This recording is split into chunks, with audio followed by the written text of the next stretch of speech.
Alright, so here's what's going on with the bike. So the problem is that the spark plugs aren't firing. I have my good buddy, the Tri-State Rider, come over and help me out and kind of figure some shit out. So here's what we found out. There's a layout of all the electronics on the bike right there. And here's a map of how the spark plug actually gets its signal. So we tested the battery. Battery's showing 12.5 volts, and we think it's fine, but even if it's showing the right voltage, it might still be messed up and not working properly.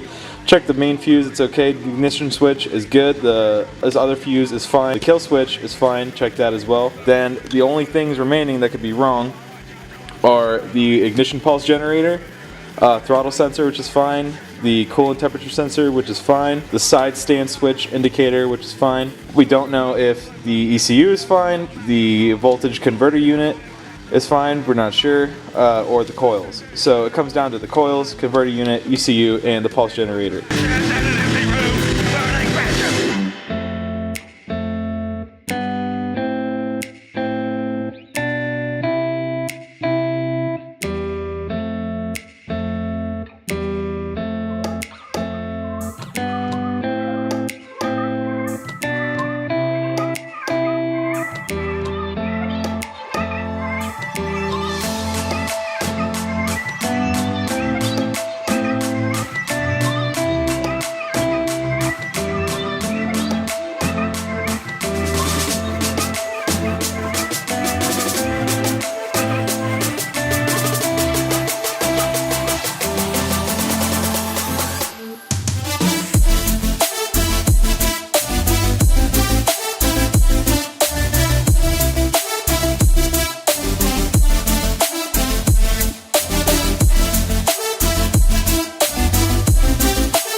Is it moving? No, it's not moving at all. Oh, what'd you do? I don't know, bro. Alright, so we finally got the cover off. It's sitting right there.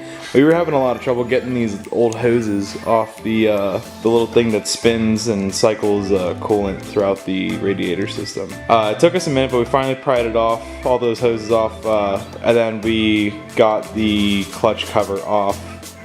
And the generator's right here, and that gets placed on the clutch cover. It doesn't look damaged or anything. From what I've heard, when these things fail, it's usually because they get all torn up by something, and it's definitely not torn up by anything. So that's kind of a bummer, but maybe it just failed by chance. But we'll find out. It's getting kind of late. It's like 1 a.m. and we're just gonna pick this back up first thing in the morning. So we'll see you guys then. And we're back. So the pulse generator is hanging right there, and then it feeds up through here towards the center of the bike, goes all the way on the other side, and the connector is hanging out. You can't really see it, but it's hanging out right behind the radiator right here. So what we're gonna do to make it a lot easier is we're just gonna clip this wire right here, and it's gonna make it easy to just pull it through from the other side, then disconnect it from right here, and then we're gonna feed it back through ourselves, like our own way, just to make it things like a little less complicated. And I'm gonna have Will do this while I scrape off the gasket on the crankcase, or the clutch cover case. So stay tuned.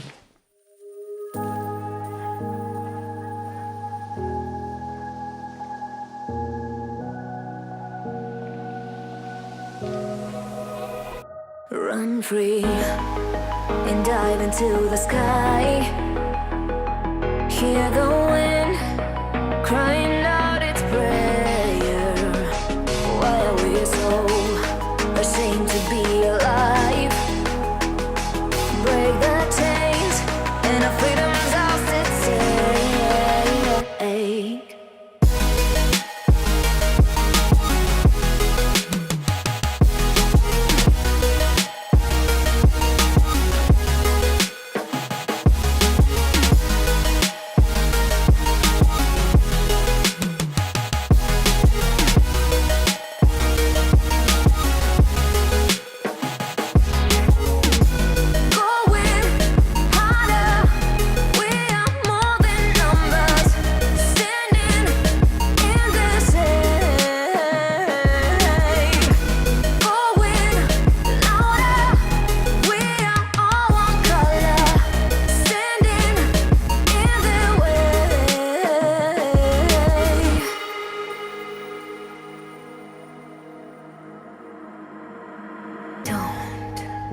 look behind your back.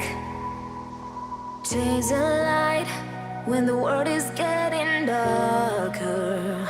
I have a dream where love's the only side. So take my hand, join the army of the shadows. Going harder, we are more than numbers, standing in the shade. Going louder, we are all one color, standing in the way.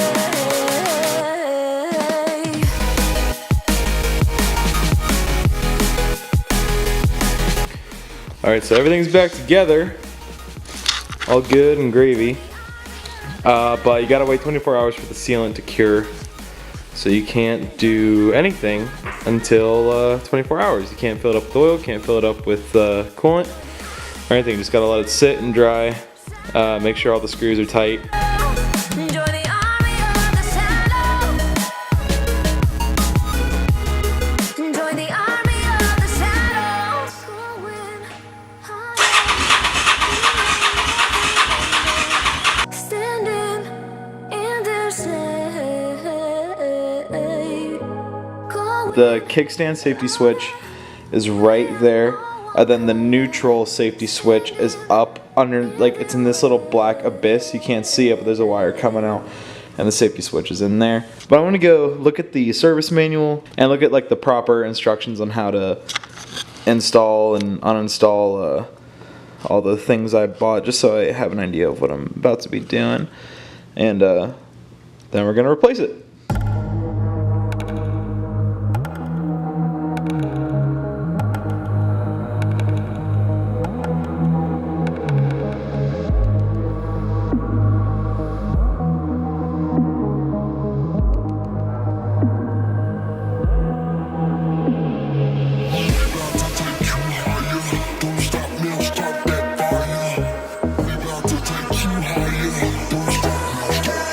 And we're back. Alright, so I ordered some stuff right here. We got 2 ignition coils. We have 2 spark plug boots. There is the voltage converter unit I bought.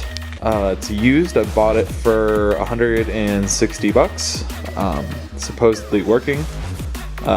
Brand new is like $400. So, and we also got a new, what's it called? Stator, yeah, we got the new stator. Everything besides the voltage converter unit and this wiring harness I also bought is brand new. I bought this wiring harness for 40 bucks. Not much, because it's not in the best condition. Check this out. I gotta find there's the terminal wiring that they left. Just like some nice ghetto rigged shit. That is definitely not a thick enough gauge wire to supply the whole bike with power. So probably not going to use the wiring harness. Gonna see where we get after all this other stuff is put on, and a new battery as well. But I'm gonna wait until I finish putting all this shit on, because I don't know if I'm gonna be able to do it in one day. And then once it's all ready to go, I'm gonna go buy a battery, make sure it's charged. I mean, the rectifier is right there. That was also changed. That's the voltage converter unit that I suspect is bad. And there's my rear coil. So some of this stuff will be pretty easy to access.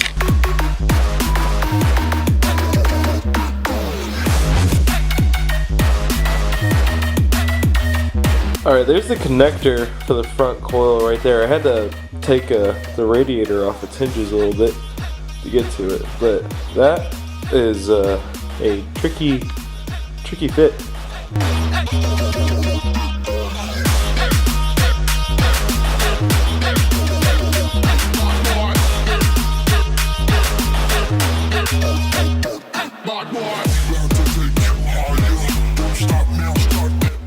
Alright, sorry, the camera died. So I did just get the front coil out, and holy shit, that was ridiculous. It was actually pretty simple. I didn't think I could check the new coil with the spare harness I had to see exactly how the connector works. I was getting a little confused, and Space down there is pretty tight. I'm gonna go ahead and throw the new front coil in real quick. Gonna do that off camera and do the rear one too. It's pretty much the same process. All right, I'm starting to get real stiffly congested here for being sick, but I just wanted to show you guys real quick where I'm at while my battery's charging. That's the replacement converter unit. Yeah, we did the coils and the spark plug boots and stuff. I went ahead and already took off the cover for the stator, which is really easy. There's a lot of videos going around for a lot of different bikes on how to take each one off, but this is the cover. It's pretty simple. There's just bolts there going all around it. You just remove all the bolts, and then you gotta stick like pliers or something, like real small pliers in these holes, and just keep pulling evenly all around until it breaks free, because it's gonna be the gasket's gonna kind of stick a little bit, and this is also like magnetically attached to the bike, so if on any stator, just make sure that you're careful and you understand like what's going on and why it might be taking you so long to take off just a damn cover. Okay, so I'm gonna take off the rest of this gasket, and then put the new stator in here, which is really easy. Just move these 3 holes and then pop it off, pop the new one in, make sure this is all lined up for the wire, and you just throw it on the bike. Simple as that, and then plug it in. So I'm gonna do that real quick, and the next clip I'm gonna skip to when we get the battery and try and see if this all worked. So here we go. Alright, so I waited a little bit after that last clip. I just picked up a new battery last night. I had a couple buddies over and it was kind of spur of the moment, so we just threw the battery right in because we were all pretty excited to see if it would work. So the new battery's in there, the old battery is sitting right there. This is one of these Bike Master batteries, are garbage. I just went with one of these EverStart batteries. You can pick them up at Walmart. They work perfectly fine for me. That's all I need for now. A couple of the guys online mentioned take a look at those new lithium batteries. Apparently these bikes really like them, but I'm gonna wait and try that later. So I wasn't recording anything last night when we tried to start it, but my buddy did get a couple videos on Snapchat, so I'm gonna go to those right now.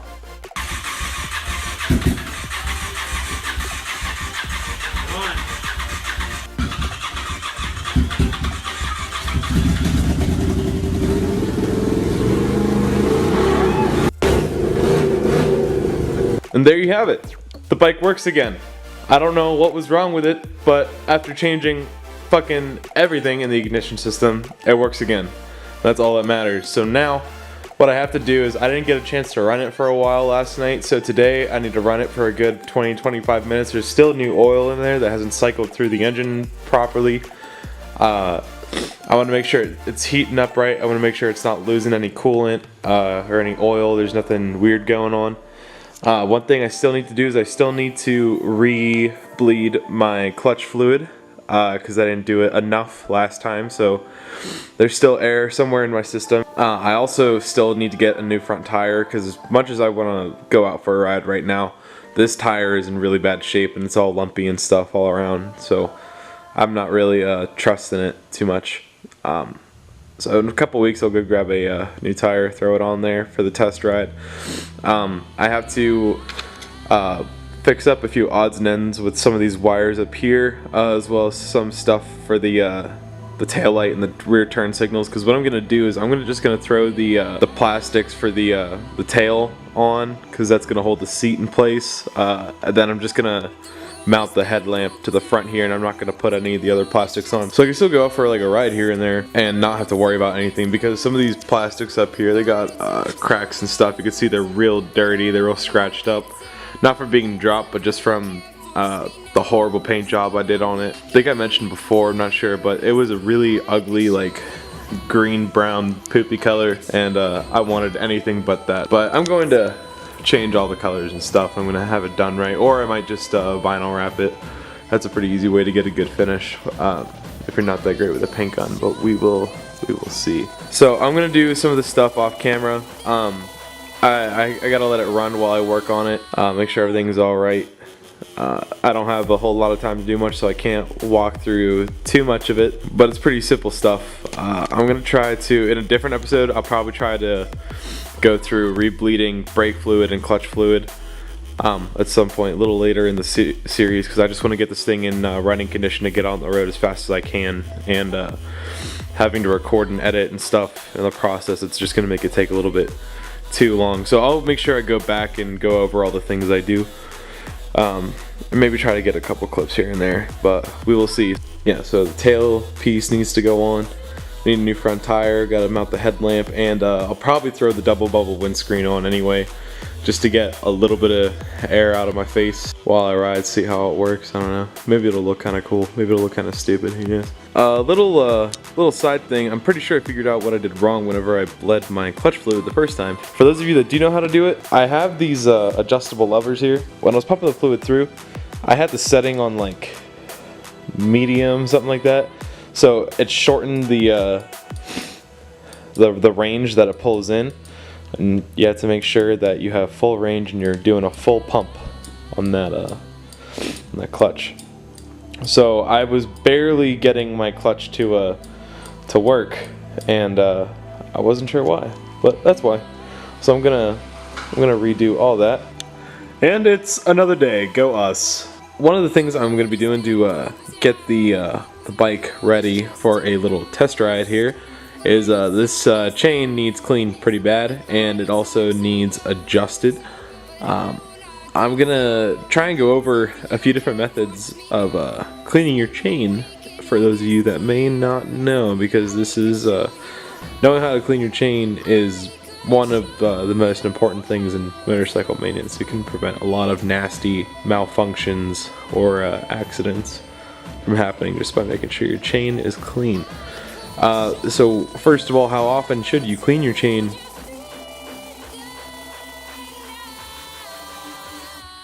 It can be a little bit tedious to do very consistently, so I usually do it a few times a year. I'll give my chain a good cleaning. So the things you'll need, you will definitely need a oil pan, and you will definitely need some WD-40, preferably the spray bottle. I think that makes it a lot easier. So first, I'm going to show you the simplest way, and that is with a simple brass brush. This is also the cheapest way. This brush was 50 cents at Harbor Freight, and all you really do is scrub your chain with that brush while spraying on WD-40. It comes off quicker than you think. You got to make sure you get all sides of the chain. You want to make sure you get in between all the links and stuff. You want to try and clean that chain up the best you possibly can. I brought out my chain wax. Forgot that's something you'll definitely need when you're done cleaning it. Yeah, I use chain wax. I'll explain the difference between chain lube and chain wax.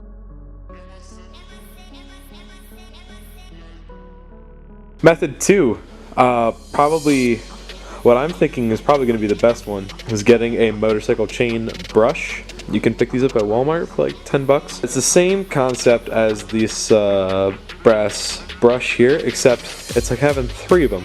You can get 3 sides at once, and which is really convenient for getting the side that you're not facing, because it's kind of difficult to clean the chain from the other side unless you're just blindsiding it, which I have done primarily. So I'm ready to not do that. And then the last method I discovered, and it just seems kind of silly but might work really well, is you can actually buy these brass brush drill things, and you can just plug it into your drill and run it. But I wonder if you can just kind of like spray it and kick back and let it do all the work. But we'll see what happens. So let's see the results from just a brass brush.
Alright everyone, so I cleaned up my chain all good, and then I went on a little test ride, and the first thing I noticed was my thermometer gauge wasn't popping up, which was weird, and 5 minutes down the road, the temperature got insanely high and the bike started yelling at me to turn off the engine, so turned it off for a little bit, then came home. So I let the bike sit for a good day just to be safe. Checked the coolant. There was nothing in there. I went back to the footage earlier in the episode and found out that I totally forgot to fill the radiator with coolant. I only filled the overflow reservoir. I filled it first because I didn't want to forget to fill it, and totally ended up missing the main thing. So I ran it without coolant, which kind of worried me, but nothing's wrong. I filled it with coolant, ran it for a good 20-25 minutes. Temperature gauge came on pretty damn quick, like it normally does. It didn't overheat. It got to the temperature it was supposed to be at, stayed there, so I think I'm okay. There was nothing leaking anywhere. I don't think I cracked anything. Radiator seemed to be okay. I'll be going on a ride later today to test it out, but I'm gonna call it quits for this episode. I don't think the battery was really the issue. I feel like a lot of people are gonna say that, and I know a lot of friends who said that. I tried it with a different battery. It still didn't start, even with a brand new one. It was something maybe between the wiring with the coils or the voltage converter. I have no idea, but I have those parts set aside. And new ones in, so I don't think I should be worrying about electrical problems anytime soon. I'm going to try to get as much as I can in the next coming weeks. Next thing you'll see in the episode is definitely how to put new headers on, and we'll be tuning the bike with the tuning kit I have. So I've never tuned a carbureted engine before. I've never tuned any engine before. I heard some people say it's difficult, some people say it's easy once you know what you're doing. I hope it's not too bad. Already going over some like old footage and stuff, I noticed that there's definitely going to be a lot of mildly important things I'll probably have to cut out because the video footage just wasn't good enough. So I really apologize about that. So thank you very much for watching. You can subscribe if you like to be notified when the next episode comes out. I'm going to try to get things rolling here as quickly as I possibly can. Thanks for watching.